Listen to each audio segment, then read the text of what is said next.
Sadarilah masa berganti, tantangan kan kita hadapi, bergandeng tangan untuk negeri, era kita menanti berseri.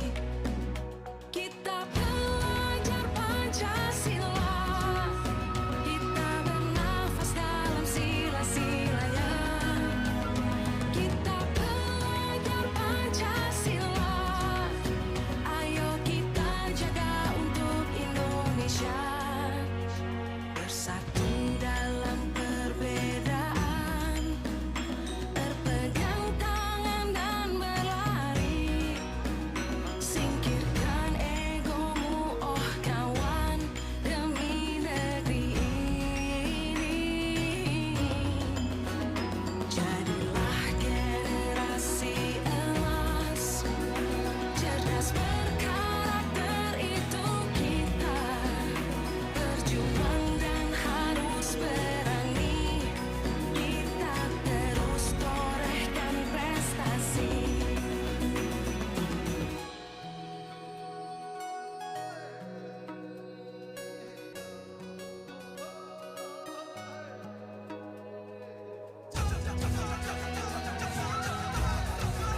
warahmatullahi wabarakatuh.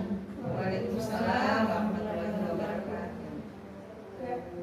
Syukur alhamdulillah senantiasa kita panjatkan kehadiran Tuhan yang Maha Esa atas segala nikmat yang dilimpahkan kepada kita sehingga pada hari ini kita masih dapat berkumpul di tempat ini guna melaksanakan sebuah aktivitas yaitu berbagi praktik baik tentang budaya positif. Waktu saya persilakan kepada Bapak Kepala Sekolah. Bismillahirrahmanirrahim. Assalamualaikum warahmatullahi wabarakatuh. Waalaikumsalam warahmatullahi wabarakatuh. Yang saya hormati Ibu narasumber, Ketua Kombel, dan seluruh peserta seminar berbagi praktik baik terkait budaya positif. Salawat dan salam kita aturkan kepada Nabi kita Muhammad Sallallahu Alaihi Wasallam. Untuk hari ini sebagai informasi kegiatan adalah bentuk aksi nyata dari peserta rekognisi. Saya rasa cukup sekian penyampaian saya. Marilah kita membuka kegiatan pada siang hari ini dengan membaca basmalah. Bismillahirrahmanirrahim. Dengan ini kegiatan saya buka dengan resmi.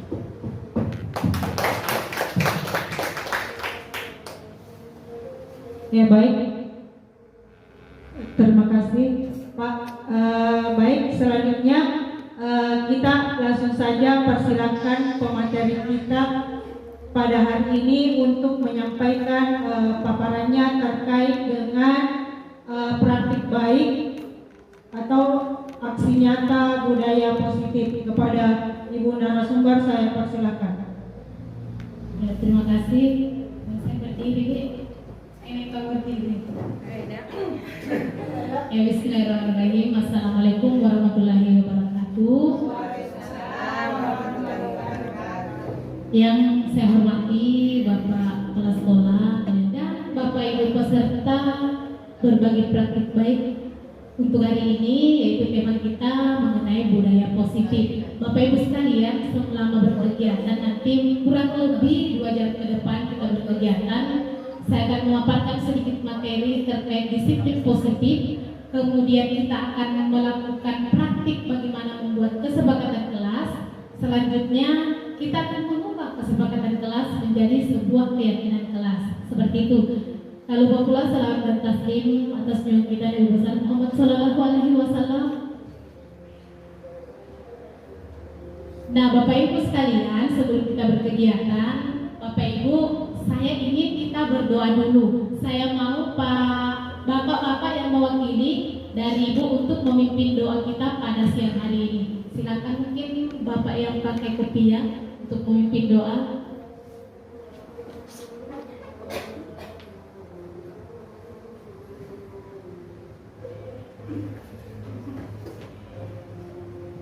Baik, sebelum kita lanjutkan, marilah kita bersama-sama menundukkan kepala sejenak seraya memohon kepada Allah Subhanahu wa taala. Semoga apa yang kita laksanakan ini nantinya insyaallah akan bernilai ibadah di sisi Allah dan bermanfaat buat kita dengan membaca suratul Fatihah. Mungkin cukup sekian, bisa dilanjutkan. Terima kasih kepada Bapak Ilham telah memimpin doa kegiatan kita pada siang hari ini. Dalam grup penggerak rekognisi itu, Bapak Ibu, kenapa saya ada di dalamnya? Karena saya menjadi seorang pendamping grup penggerak itu dalam angkatan 3 dan angkatan 6. Selama 2 angkatan saya tidak mengikuti grup penggerak, jadi kami terekrut sebelum gencar-gencarnya grup penggerak. Jadi kami tidak melalui grup penggerak sehingga kami hari ini atau saat ini harus mengikuti rekognisi untuk menyandang grup penggerak juga, karena kami hanya memiliki apa istilahnya detail sebagai pengajar praktik, dan ketika kami menjalani rekognisi maka kami harus memfasilitasi angkatan. Jadi angkatan yang kami fasilitasi kali ini adalah angkatan 10. Saya berada di Nusa Tenggara Barat. Nah, Bapak Ibu, hari ini kita akan berada pada aksi nyata disiplin positif. Saya akan berbagi praktik baik karena itu sudah saya laksanakan di sekolah. Tapi sebelumnya kita ice breaking dulu. Boleh semua berdiri dulu, Bapak Ibu. Saya mau kasih ice breaking. Kita ice breaking dulu. Bapak Ibu tahu tidak lagunya pada hari Minggu keturut saya ke kota? Oke? Oke. Baik Bapak Ibu, kita akan speaking tetapi dengan gerakan, bukan cuma bernyanyi. Saya ingin melatih pemahaman Bapak Ibu sebelum kita lanjut. Apakah Bapak Ibu fokus dalam mengikuti kegiatan ini? Dan di tengah nanti Bapak Ibu tetap saya akan memberikan energizer. Jadi Bapak Ibu seperti ini.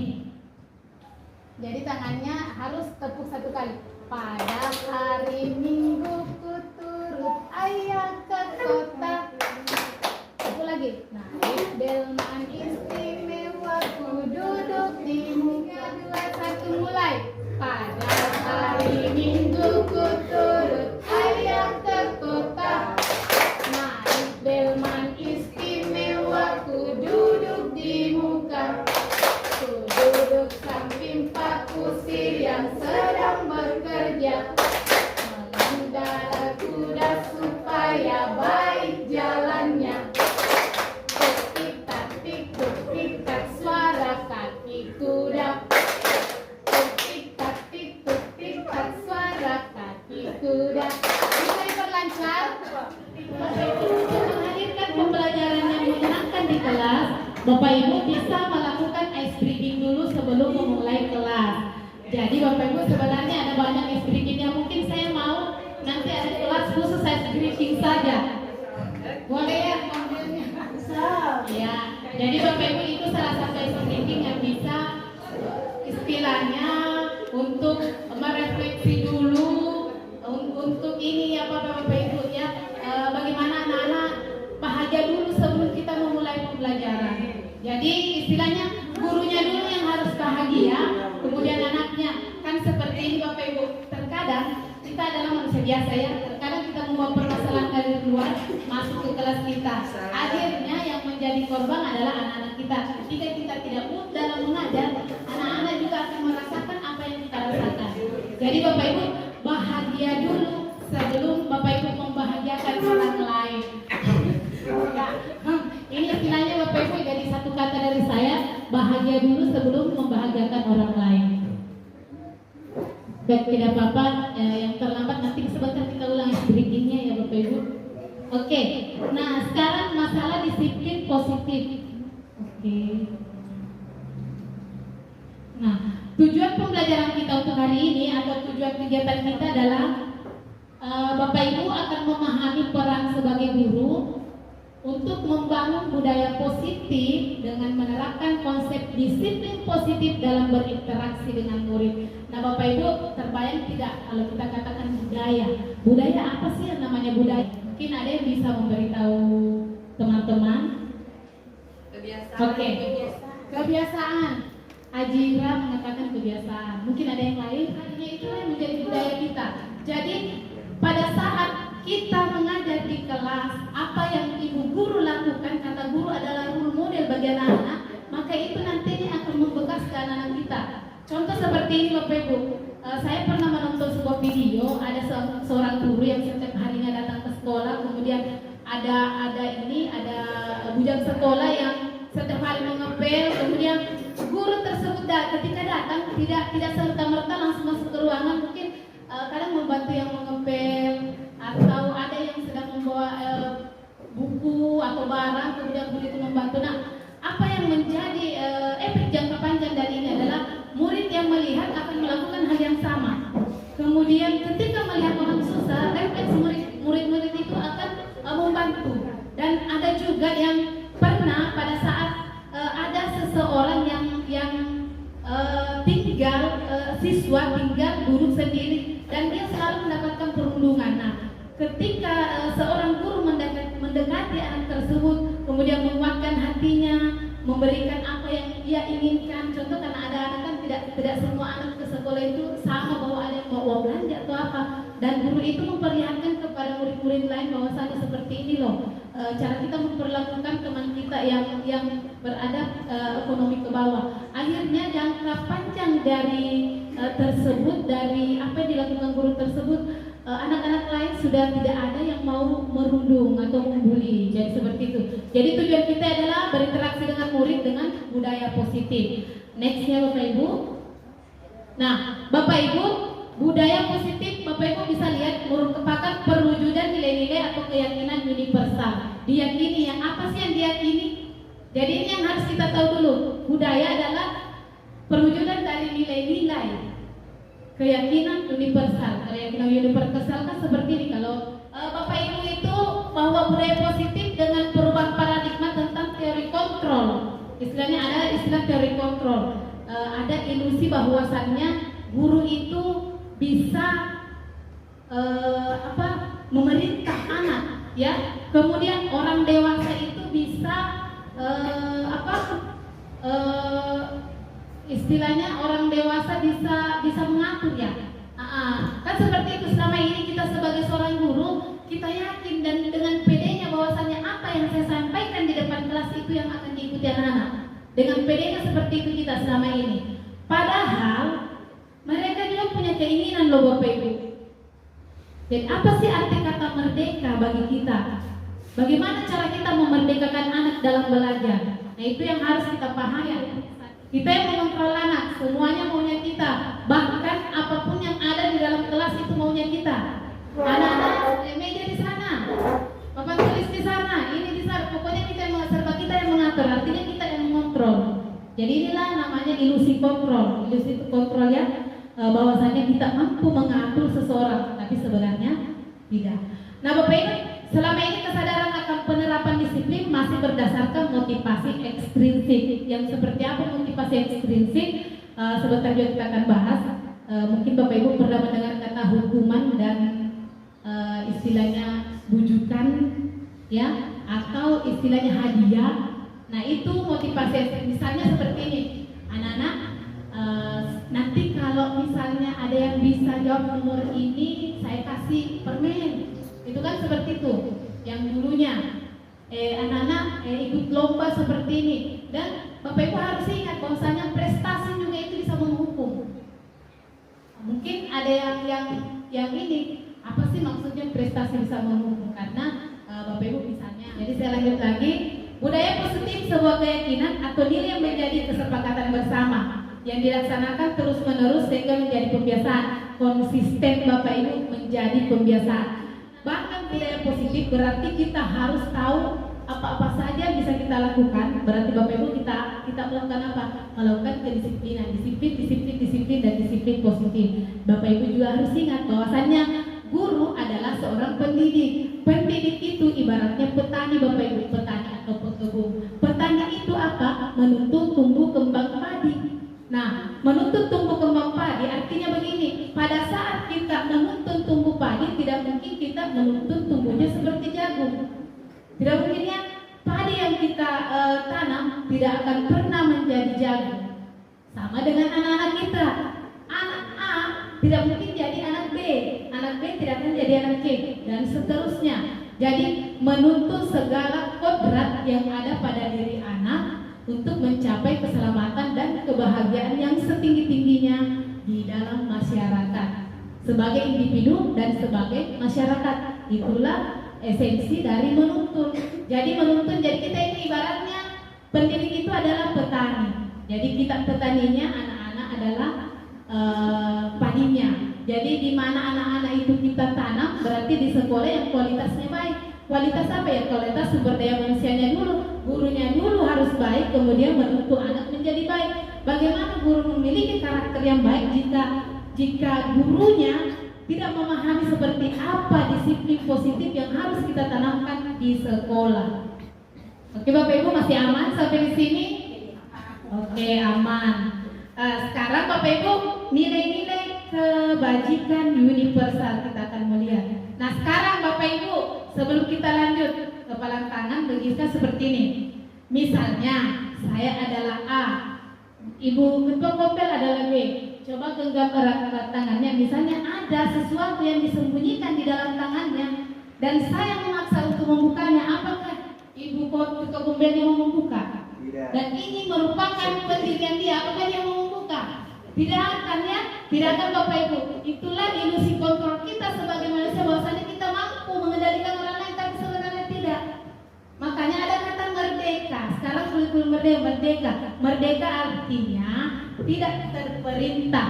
berdiri di kaki sendiri, ya, tidak terperintah. Jadi itu istilahnya bukan cuma istilah, tetapi itu memang yang digagas oleh atau filosofi dari Ki Hajar Dewantara sebagai bapak pendidikan. Nah, tadi misalnya saya mengancam, meskipun saya mengancam, tetap dia akan menolak. Ayo, buka tangannya. Kalau tidak buka, saya gini loh. Nah, pasti dia menolak ya. Jadi itulah Bapak Ibu perubahan paradigma. Bapak Ibu, kita tidak bisa mengontrol orang lain. Nah, Bapak Ibu perhatikan pertanyaan pematik, apakah Anda atau B membuka kepala tangan Anda?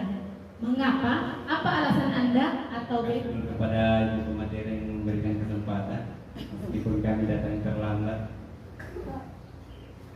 Ya, pertanyaannya, apakah Anda atau B membuka kepala tangan Anda? Mengapa?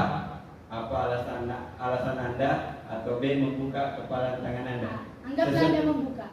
Ya, kalau saya akan membuka karena mungkin tidak ada sesuatu yang saya sembunyikan di tangan. Oh, itu alasannya. Iya. Iya sekali Bapak Ibu. Oke, selanjutnya. Bukan karena tidak ada sesuatu yang disembunyikan. Oke, coba mungkin ada alasan lain. Ada faktor tekanan atau bagaimana Pak? Ya, mungkin dia akan membuka karena tadi sudah dianggap tadi pemateri adalah guru yang meminta untuk membuka, sehingga otomatis yang B ini yang dianggap murid ini akan membuka karena adanya tekanan. Dia takut kalau tidak dibuka nanti setelah ini selesai dimarahin. Terima kasih. Saya diberikan kesempatan. Adapun alasan saya menutup kepala tangan karena ada sesuatu yang sangat-sangat rahasia yang tidak bisa diketahui dengan orang lain atau siapapun. Jadi dengan keyakinan kita sendiri bahwa itu adalah benar, jangan dibuka karena belum tentu orang merasakan. Terima kasih. Oke, ada yang mau mencoba? Mungkin di depan lagi pakai kopi ya. Mungkin dalam kegiatan ini sesungguhnya siapa yang memegang kendali atau kontrol untuk membuka dan menutup kepala tangan? Apakah yang menutup atau orang yang menyuruh yang memegang kendali? Terima kasih kepada Ibu pemateri. Kalau jawaban saya pribadi mungkin, kalau pertanyaannya seperti itu, siapakah yang memegang kendali? Otomatis yang punya tangan, yang memiliki tangan itu sendiri yang menjadi kendali bahwa apakah dia akan membuka ataupun menutup. Di samping itu adapun perintah atau semacamnya kepada dia itu mungkin pengaruh dari luar, tapi yang pemegang utamanya itu adalah yang memiliki kebanggaan itu sendiri. Luar biasa. Jadi Bapak Ibu, karena panas sekali. Jadi kita beri es krim untuk ketiga penjawab kita pada hari ini. Beri es krim dingin letukannya mana yang berdiri Bapak Ibu? Oke, berdiri Bapak Ibu. Bapak Ibu, karena yang ketiganya luar biasa pada saat menjawab, maka kita beri es krim. Beri es krim dingin kurang lebih. Saya akan meluruskan atau memberikan penguatan. Yang pertama, membuka karena adanya tekanan, karena merasa diperintah. Nah, itulah bukti nyata di sekolah bahwa ketika guru mengatakan A, maka anak-anak akan ikut A. Contoh, pada saat kita memberikan materi pengurangan penjumlahan atau apa istilahnya, kita salah rumus, maka seterusnya anak-anak akan salah rumus. Karena itu yang mereka yakini. Nah, ketika anak-anak menutup kepala tangan, tidak ingin membuka, berarti dia sadar bahwa dia adalah makhluk yang merdeka. Saya tidak terperintah. Apalagi kalau saya tahu bahwa itu tidak benar. Seperti itu ya. Kemudian ketiga, dalam kegiatan ini sesungguhnya siapa memegang kendali? Betul sekali apa yang disampaikan Pak Ilham. Yang memegang kendali adalah pemilik dari tangan itu sendiri. Kitalah yang memegang kendali di kelas. Bantu anak-anak kita untuk menentukan sendiri apa yang mereka, contoh seperti ini, anak-anak terkadang kita duduk yang rapi anak-anak, duduk maki anak, banyak alasan untuk mendisiplinkan anak. Ternyata mungkin anak bosan duduk terus di mejanya. Kalau saya buatkan pilihan, kelas saya itu Bapak Ibu, saya berikan kosong di tengah, anak-anak mau duduk di mana. Silakan pilih. Mau bagaimana, silakan pilih. Yang jelas anak ingat, kaki bukan untuk di meja, kaki bukan untuk di kursi. Jadi tetap menjaga kedisiplinan, tetap menjaga adab. Tapi kita istilahnya membebaskan anak. Bu, saya mau di luar. Oke, kita keluar. Jadi saya biasanya waktu jarang mengajar dalam kelas. Bu, boleh tidak kita ini belajar di bawah pohon mangga? Oke, siap, kita keluar. Anak-anak, Bapak Ibu juga biasakan anak-anak pada saat kita ingin menentukan tujuan pembelajaran, anak-anak dilibatkan. Nah, di kelas juga nanti kita, jadi saya sambung-sambung saja supaya tidak terlalu panjang materi itu. Makanya ada istilahnya, nanti itu ada istilahnya restitusi. Nah, apa yang dimaksud dengan restitusi Bapak Ibu? Ketika anak melakukan kesalahan, bukan ini nakal sekali memang anak-anak ini, kukurangi nilaimu atau apa istilahnya itu, berdiri di depan. Artinya tanpa kita memberikan kesempatan kepada anak untuk menjelaskan apa masalah mereka, kita sudah menghukum. Jadi adanya segitiga restitusi akan membantu guru untuk menstabilkan identitas anak. Jadi kita tanyakan dulu apa permasalahannya, kemudian kita mengajak anak berdiskusi dengan anak dengan membawa anak ke sebuah ruangan. Jadi istilahnya sama itu kalau kita katakan coaching. Kita coachingnya artinya kita hanya berbicara face to face, kemudian antara empat mata antara kita dengan dia. Jadi Bapak Ibu, guru itu ada posisinya sebagai manajer, posisi sebagai penghukum, posisi sebagai pembuat merasa bersalah, posisi sebagai, nah inilah nanti yang Bapak Ibu silakan dalami kembali di PMM seperti apa sih posisi manajer itu. Nah, jadi sebenarnya guru itu harus menjadi seorang manajer dulu sebelum kita lanjut, dan sudah hampir kita memasuki kesepakatan dan keyakinan. Sama-sama silakan berdiri Bapak Ibu. Berdiri lagi Bapak Ibu. Kalau saya kasih begini tangan, ini tangan apa? Tangan. Ini tangan. Kalau saya ke depan dua-duanya, berarti kita ke depan. Oke. Lagunya seperti ini. Tangannya ke kanan, digerak-gerakkan. Tangannya ke kiri, digerak-gerakkan. Tangannya ke depan, digerak-gerakkan. Tangannya disilang, jempol digoyang. Nah, Bapak yang satu ini di belakang silakan memimpin di depan karena betul-betul antusias dalam mengikuti kegiatan kita pada siang hari ini. Ya, saya mau kedua, karena cuma ada dua bapak di sini, kedua bapak memimpin kita untuk melakukan energi. Nah, sama-sama kita menyanyi Bapak Ibu, kasih besar suaranya semua. 3, 2, 1 mulai, tangan kanan dulu. 3, 2, 1 mulai. Tangannya ke kanan, digerak-gerakkan. Tangannya ke kiri, digerak-gerakkan. Tangannya ke depan, digerak-gerakkan. Tangannya disilang, jempol digoyang. Terima kasih Bu. Boleh. Oke, ini motivasi hukuman dan penghargaan atau restitusi. Bapak Ibu yang tadi bahwa hukuman dan penghargaan itu jangka pendek, ya, jangka pendek. Penghargaan itu jangka pendek Bapak Ibu, hukuman juga jangka pendek. Restitusi itu akan bernilai jangka panjang bagi anak. Nah ini dia Bapak Ibu, motivasi eksternal, menghindari ketidaknyamanan atau hukuman. Apa yang akan terjadi apabila saya tidak melakukannya? Anak-anak akan melakukan karena berpikir, kalau saya tidak lakukan, apa yang terjadi? Pasti dihukum Kak. Yang kedua, untuk mendapatkan imbalan dari orang lain atau institusi, maka mereka akan melakukan. Contohnya, ikut cerdas cermat, dapat apa? Dapat hadiah dan penghargaan. Pasti ikut. Kalau tidak ada penghargaan dan hadiah, pasti mereka tidak mau ikut. Itu masih eksternal atau ekstrinsik. Kemudian menghargai diri sendiri. Saya akan menjadi orang yang seperti apa bila saya tidak melakukannya, berarti itu menghargai diri sendiri. Jadi bukan bertanya bahwasannya kalau saya tidak lakukan dihukum Kak, kalau saya lakukan dapat imbalan. Tetapi ketika anak merasa bahwa ketika saya melakukan ini bahwa saya menghargai diri saya sendiri, berarti saya mengaktualisasikan diri, inilah saya, ini eksistensi saya. Saya akan istilahnya bukan diakui orang dulu, saya mengakui diri sendiri. Ya, contohnya saya dapat nilai begini, luar biasa ya saya.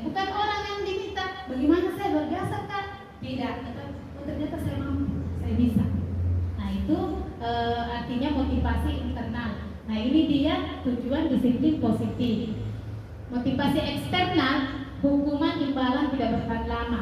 Ini jangka pendek, patut sesaat. Artinya begini, hari ini kalau dimarahin anak-anak dihukum patuh lagi tak? Besok lusa mereka akan berbuat lagi. Nah lupain sih. Kita menyadari, contoh membuang sampah pada tempatnya.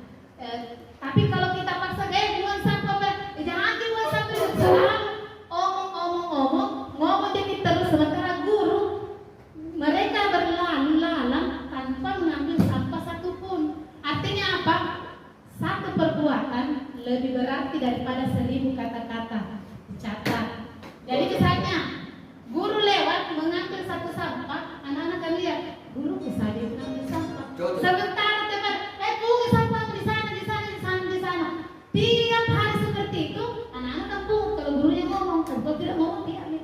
Artinya apa yang perlu kita perlihatkan adalah kebiasaan tak, aksi nyata tak, bukan omongannya. Jadi satu perbuatan lebih berarti, lebih bermakna daripada 1000 kata-kata. Dicatat Bapak Ibu. Catat. Kali ini kita akan fokus pada pembuatan kesepakatan kelas untuk dirubah lagi menjadi keyakinan kelas. Nanti Bapak Ibu punya pertanyaan pemantik nih. Mengapa kita memiliki peraturan yang harus menggunakan helm bila mengendarai kendaraan roda 2? Kenapa itu kalau kita pergi naik motor harus dipakai helm? Safety. Supaya tidak kehujanan. Ada yang mengatakan safety, ada yang mengatakan supaya tidak kehujanan, ada juga yang mengatakan supaya tidak ditilang. Ya, kalau kita mengatakan untuk keselamatan itu adalah suatu keyakinan, ya. Tapi kalau bilangnya nanti ditilang itu kan peraturan, itu memang kan aturan. Tapi ketika kita menyadari bahwa itu adalah demi keselamatan, berarti itu adalah satu budaya, akan membudaya setiap keluar rumah meskipun cuma di warung pakai helm karena tertanam dalam dirinya bahwa itu adalah keselamatan. Tapi kalau dibilang di aturan nanti ada polisi, pergi di warung tidak pakai helm, tidak ada di polisi. Seperti itu. Jadi mengapa tidak peraturan saja? Mengapa harus keyakinan? Berikutnya, mengapa kita memiliki peraturan 3M waktu kita berada dalam COVID-19? Masker, cuci tangan, menjaga jarak. Safety lagi ya. Kalau kita safety berarti bapaknya di belakang itu betul-betul memiliki keyakinan. Karena kalau belanja aturan pemerintah, misalnya kalau pemerintah tidak melihat, tidak mungkin ada terus di pemerintah. Itu tidak aja lagi. Yang ketiga, mengapa kita memiliki peraturan harus datang tepat waktu pada saat mengikuti pelatihan? Dan mau jam terlambat kan? Ya, artinya kita punya komitmen. Artinya kita menghargai waktu, karena mungkin kalau kita meyakini bahwa setiap individu memiliki urusan masing-masing, pasti kita akan menghargai. Jangan terlambat ya, nanti Pak Ilham sebentar ada mana pergi gara-gara saya terlambat, mundur lagi pelatihan. Itu sebuah keyakinan. Tapi kalau kita melakukan secara berulang pada saat itulah istilahnya jam terakhir Indonesia ya. Kalau kita katakan jam 9 pasti jam 10 baru mulai, karena itu sudah menjadi keyakinan bahwa begitu jadi setiap tempat. Akhirnya membudaya, ya, akhirnya membudaya. Sama dengan guru, anak-anak hadir tepat waktu, kita sendiri tidak tepat waktu, akhirnya membudaya. Bahkan anak pun melakukan hal yang sama dengan kita. Jadi bukan peraturan. Jadi kenapa bukan peraturan? Kalau peraturan dibuat untuk langgar tepat sekali. Tapi kalau keyakinan itu akan tertanam dalam diri kita. Terima kasih Bapak Ibu. Bapak Ibu ternyata luar biasa. Nah sekarang Bapak Ibu, peraturan kita buat peraturan dulu, peraturan kelas. Bapak Ibu silakan. Hari ini kita bukan peraturannya, kita akan membuat kesepakatan. Contoh misalnya pada saat Bapak Ibu ingin memulai pembelajaran anak-anak, mari kita buat kesepakatan untuk hari ini. Jadi silakan dibagi sticky note-nya. Mungkin ada yang mau spidol juga. Apa yang harus kita sepakati Bapak Ibu ketika kita berada di dalam kelas? Jadi sebentar Bapak Ibu silakan tulis saja. Sebentar saya akan memberikan penguatan bagaimana kalimat kesepakatan yang sebenarnya. Saya ingin melihat pemahaman awal Bapak Ibu guru dulu terkait dengan kesepakatan kelas. Jadi kesepakatan nanti kita akan mengubah menjadi sebuah keyakinan. Silakan Bapak Ibu. Jadi saya kasih satu contoh kesepakatan kelas di dalam kelas yang menjaga kebersihan, ya, menjaga kebersihan itu kita sepakati. Biasanya kalau anak-anak lagi belajar Bapak Ibu ada yang buang kertas, ada yang melempar teman, itu kan sudah tidak bersih. Jadi satu yang saya mau tulis bahwasannya menjaga kebersihan. Maka Bapak Ibu tulis satu kesepakatan atau Bapak Ibu bisa menulis 3, terserah. Kalau memang Bapak Ibu punya banyak yang berada dalam pikiran Bapak Ibu.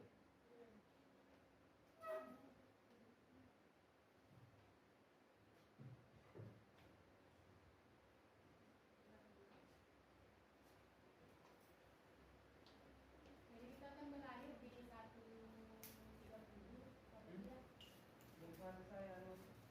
Yang satu nih Pak Ila.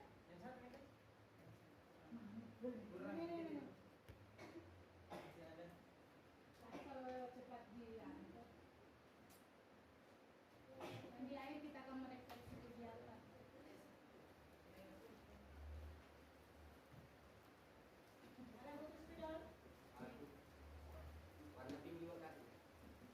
Harus silakan Bapak Ibu menempel ke kesepakatan kelas.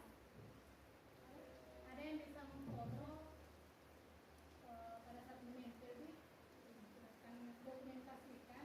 Bapak Ibu tuh ini. Kenapa saya suruh mendokumentasikan? Ketika Bapak Ibu membuat nyata ini foto-foto tak kirim nanti dia punya data. Jadi Bapak Ibu dari tadi tidak mendokumentasi kan? Dokumentasi. Pada saat menempel sudah dengan foto sih. Karena nanti dia nyata, Bapak Ibu buat nyata langsung dari ini. Tempel, silakan ditempel teman-teman. Kita foto, kayak sudah dengan foto. Foto.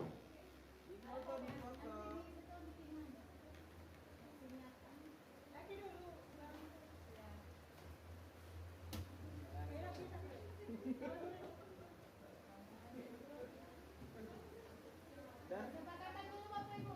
Kesepakatannya sebentar kita ubah menjadi keyakinan. Kita sudah tidak menulis, kita cuma mengubah.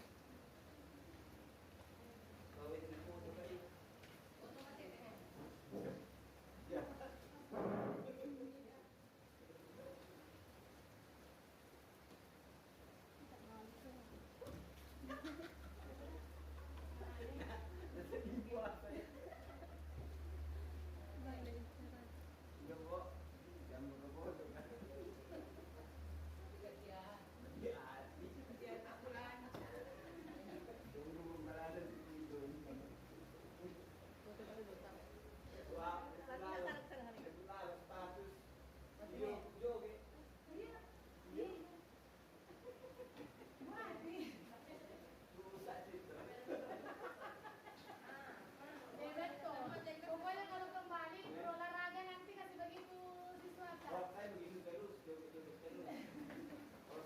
Yes, terus. Yes. Yes. Ulangi. Ada di siaran ulang. Silakan mengulang.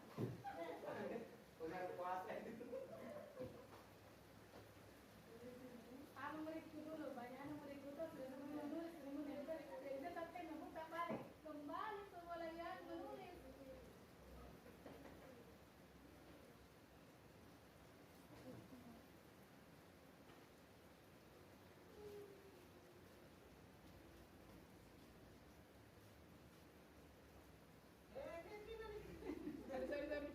Salah kamar itu udah. Sebentar foto bersama di depan. Oke. Bisa jam mungkin sebentar tunggu belakang situ ada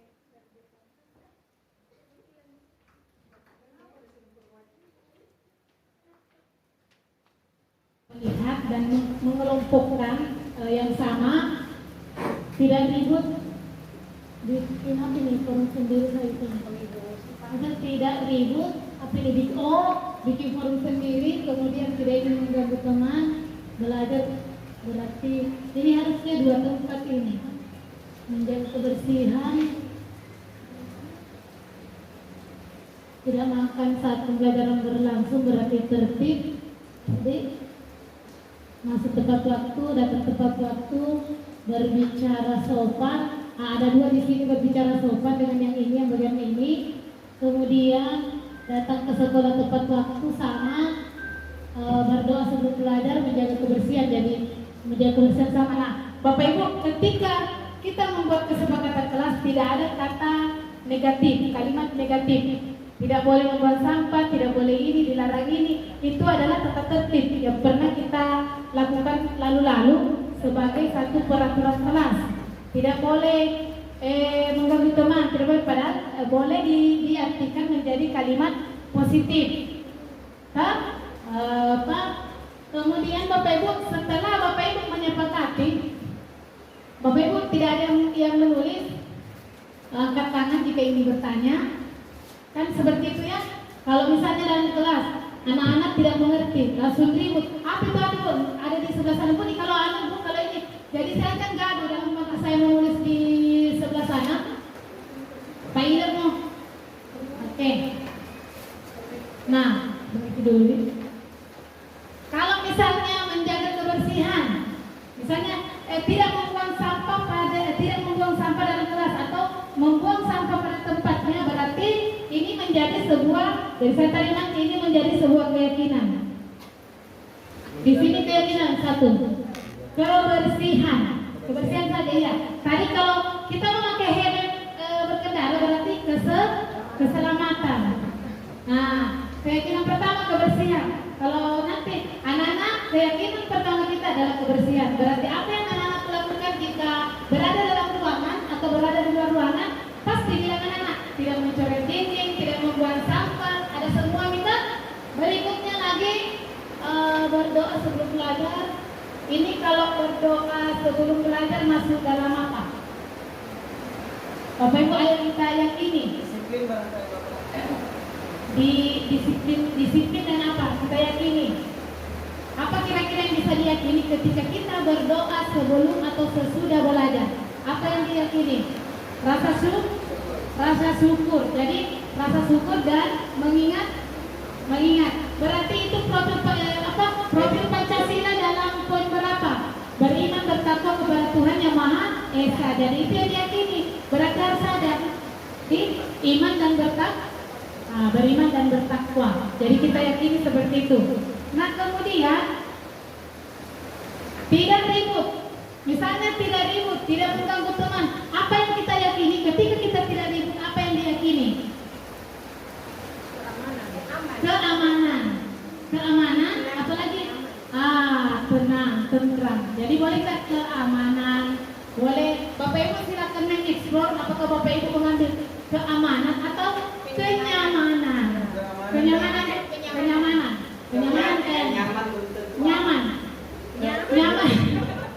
Nyaman dulu. Aman dulu biar Oh, aman. boleh. Kalau aman berarti Aman tidak dulu biar mengganggu nyaman. teman, kan? Nyaman belum tentu aman. Kalau tidak mengganggu teman berarti keamanan. Berarti tidak saling membuli. Kalau tidak ribut, kenyamanan ya, keamanan. Keamanan Berbeda. dan berpisah. Berpisah. Keamanan lain, kenyamanan lain.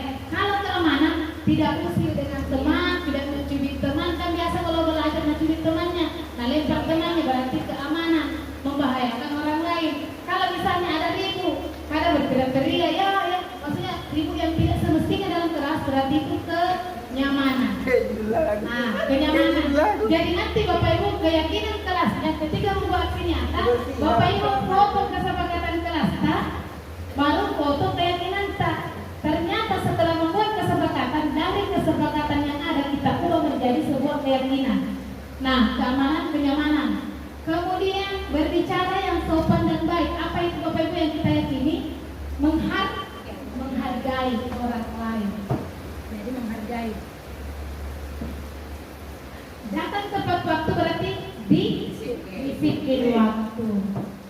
Ada lagi Bapak Ibu, terkadang kalau di daerah-daerah banyak anak-anak itu kurang berseragam, semaunya. Bu, ini di bajuku. Nah, berarti kita masukkan ke kesepakatan kelas. Kan ada dua anak pada saat olahraga, sudah olahraga tidak mau mengganti bajunya. Sementara kita nanti ada pengawas atau apa tidak ganti baju, berarti kesepakatan kelas sudah harus ada di sini, yaitu memakai pakaian seragam ketika belajar atau apa.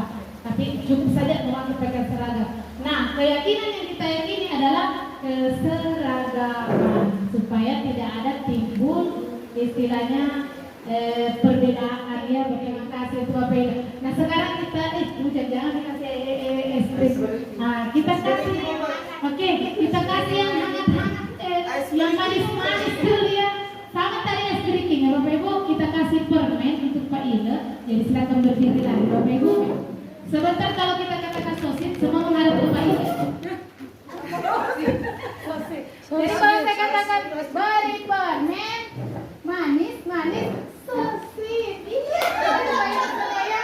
Oke lanjut. Nah baik Bapak Ibu. Terima kasih untuk Pak Ilham yang telah mengubah kesepakatan, membantu saya menulis mengubah kesepakatan kelas menjadi keyakinan kelas. Nah karena hari ini hujan, saya tidak mau kasih es krim lagi. Tadi sudah dikasih es krim. Sekarang kita kasih permen. Boleh kita mulai sama-sama ya. Ayo yang di belakang yang sangat antusias sekali dari tadi Pak Ahmad, silakan kita menghadap ke Pak Ine. Beri permen, manis, sosis. Terima kasih Bapak Ibu.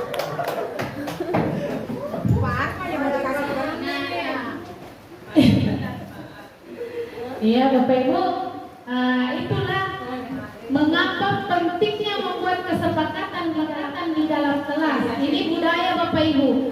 Jadi budaya kebersihan itu adalah sebuah budaya. Ketika kita mengajar, kemudian carikan kertas seperti ini, dirikan anak-anak juga seperti itu. Jadi siapa yang harus mencontohkan kebersihan dulu ya gurunya Bapak Ibu.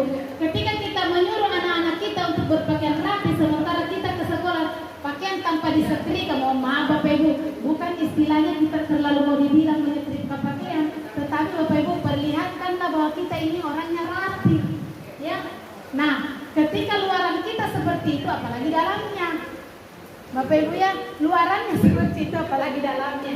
Jadi menanamkan kerapian pada anak-anak. Anak-anak pakaian harus rapi, sementara gurunya tidak rapi. Ketika Bapak Ibu menekankan masalah beriman dan bertakwa, anak-anak ayo sholat duha, gurunya tidak sholat. Ayo anak-anak sholat duha, gurunya tidak sholat. Anak-anak berdoa, gurunya pas berdoa anak muridnya. Ya, pada saat anak-anak berdoa, kita juga ikut berdoa. Jadi bukan HP YouTube TikTok, hahaha berdoa anak-anak kita ketawa. Jadi untuk menanamkan seperti itu mulai dari guru dulu. Role model guru adalah guru itu dibubuh dan ditiru. Kemudian kenyamanan. Nah, masalah kenyamanan tidak ribut. Nah, ketika anak-anak belajar, sementara kita main HP, ya lo, anak-anak pasti itu guru bisa jadi kalau kita ngelarang ribut. Nah, bagaimana anak-anak tidak ribut kalau kita sendiri yang ribut? Kecuali kalau kita SBRI, semua kan bukan ribut, masalah itu kan untuk melatih anak-anak, melatih berpikirnya, kemudian asal otaknya, senam otaknya, ya, menghargai orang lain. Contoh seperti saya, Pak Ina silahkan berpendapat. Jadilah pendengar terbaik. Jadi hadir sepenuhnya. Keamanan, masalah keamanan, keamanan di sini juga Bapak Ibu, ketika anak-anak saling melempar itu harus mendapat sebuah teguran, tapi tegurannya tadi jangan langsung menegur, gunakan restitusi. Ada budaya atas sifat katau. Kalau Makassar kan sifat katau artinya memanusiakan manusia, memuliakan manusia. Mungkin asli tertib. Jadi kita begini saja, ya coba dihentikan dulu kegiatannya. Itu kalimat positif bukan? Hoi, berhenti. Guru kan seperti itu ya. Boleh tuh, boleh pergi kapur. Seperti itu. Jadi pada saat kita menegur, ya yang berkegiatan lain selain belajar, selain diskusi, ayo hentikan dulu nak. Sebentar baru kita yang lain keluar main, bisa mungkin bisa bantu saya ke sini dulu nak, duduk dulu. Nah di sanalah kita melakukan restitusi. Ibu guru tadi lihat anakku begini. Nah, tadi kalau dipikir sih pekerjaan seperti itu atau yang dilakukan, ibu guru tidak bisa langsung bilang salah atau bagaimana. Cuma bagi anakku, apa itu perbuatan di sana. Nah, seperti itulah restitusi. Tajukkan dulu identitasnya. Jadi, bu guru juga dulu seperti itu nakal loh. Nah, jadi anak-anak tidak sendiri loh. Ada juga orang guru nakal jadi ibu guru. Tapi buktinya sekarang bu guru bisa jadi guru. Kenapa? Karena bu guru merubah kesalahan bu guru menjadi kebaikan. Nah, nanti ke depannya kamu mau seperti apa? Nah, itulah restitusi. Tapi saya tidak terlalu diskusi ada materinya juga lama sebenarnya karena kita berpraktek berdiskusi. Nah baik Bapak Ibu, terima kasih banyak. Mungkin hanya itu yang bisa saya hadirkan hari ini. Langsung kita praktek menurut keyakinan dan kesepakatan kelas. Tetapi ya, oke baik Bapak Ibu, saya lanjut dengan kegiatan refleksi. Saya mulai dari buku pembeli untuk merefleksi kegiatan kita pada siang hari ini. Refleksinya Bapak Ibu, apa yang Bapak Baik, pada kegiatan ini kita akan merefleksi dan adapun refleksi dari saya yang pertama adalah bagaimana perasaan setelah mendapat materi ini. Oke, tentu saja perasaannya adalah senang. Ya. Kemudian yang kedua, pembelajaran apa yang kita peroleh dari pemaparan materi. Oke, jadi pembelajaran yang bisa kita peroleh bahwa kita bisa mengetahui tentang apa tadi, kesepakatan kelas, kemudian yang kemudian berubah menjadi diskusi, bagaimana dampak jangka panjang dan jangka pendek dari sebuah apa tadi itu hukuman, kemudian fungsi kontrol. Selanjutnya adalah apa tadi yang ketiga, tindak lanjut. Oke, tentu saja tindak lanjut yang kita harapkan setelah mendapat materi ini adalah kita bisa melanjutkan di kelas masing-masing. Artinya apa yang sudah kita dapat, kita sampaikan, kita lakukan di kelas kita masing-masing. Gunanya apa ya? Untuk itu tadi, menanamkan keyakinan yang bisa diyakini bersama oleh warga kelas untuk menciptakan suasana yang baik, kondusif, sehingga pembelajaran dapat berjalan dengan lancar. Baik, terima kasih, cukup sekian.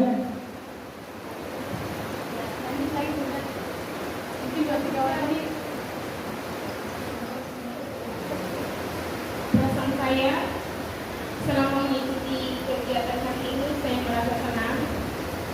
Kemudian pembelajaran, setelah mengikuti pembelajaran ini, saya bisa memahami lebih dalam lagi bagaimana yang dikatakan karakteristik dan kontrol kesepakatan kelas dan menjadi keyakinan kelas. Kemudian tindak lanjut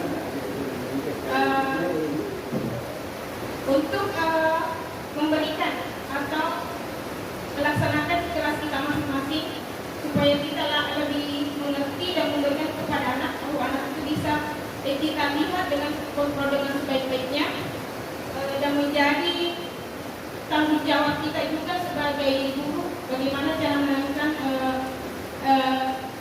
akhlak yang baik kepada anak, baik secara sopan, berbuat baik dan menjaga kebersihan kelasnya. Pelajaran yang saya petik tadi itu bahwa selama ini yang saya praktekkan itu bahwa kebersihan, karena saya kebanyakan di kebersihan di lapangan, saya adalah guru olahraga, jadi itu yang tadi yang kurang dari saya itu biasanya saya bilang sampaikan sebelumnya bahwa sebelum kita belajar lapangan harus bersih. Tapi ternyata saya ada kesalahan di situ bahwa saya tidak ikut membersihkan pada saat dilakukan. Ya.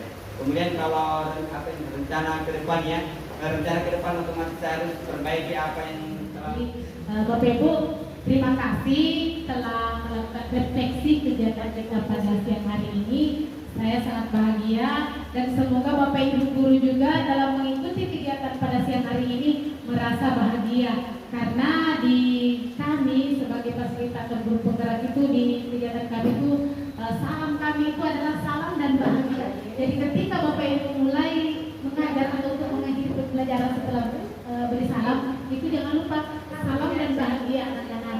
Jadi bagaimana kita masuk ke dalam kelas dengan perasaan bahagia? Tunjukkan senyuman terbaik Bapak Ibu ketika ingin memulai pembelajaran. tunjukkan pesonamu. Ya, ya betul sekali, tunjukkan pesonamu.